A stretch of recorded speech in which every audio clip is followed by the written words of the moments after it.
హస్తినాపుర రంగస్థలం సాక్షిగా అర్జునుడు తన విలువిద్యతో అందరినీ అబ్బురపరుస్తున్న వేళ ఆ సభను గడగడలాడిస్తూ వచ్చిన ఆ అపరిచిత వీరుడెవరు? అర్జునుడికి సవాల్ విసిరిన ఆ సూర్యపుత్రుడెవరు? అనే విషయానికొస్తే ద్రోణాచార్యుడి వద్ద విద్య పూర్తి చేసుకున్న పాండవులు, కౌరవులు హస్తినాపుర ప్రజల ముందు తమ యుద్ధ నైపుణ్యాలను ప్రదర్శిస్తారు.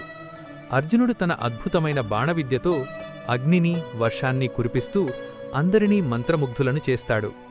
ద్రోణుడు గర్వంగా అర్జునుడే ప్రపంచంలో గొప్ప వీరుడని ప్రకటిస్తున్న సమయంలో ఒక సింహగర్జన లాంటి శబ్దం వినిపిస్తుంది. బంగారు కవచకుండలాలతో, సూర్యుడి తేజస్సుతో కర్ణుడు సభలోకి ప్రవేశిస్తాడు.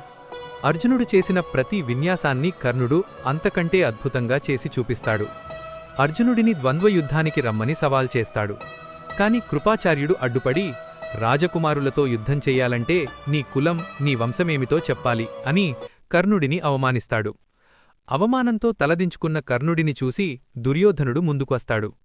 పాండవులను ఎదిరించే వీరుడు దొరికాడని సంతోషించి వెంటనే కర్ణుడిని అంగదేశానికి రాజుగా పట్టాభిషేకం చేస్తాడు.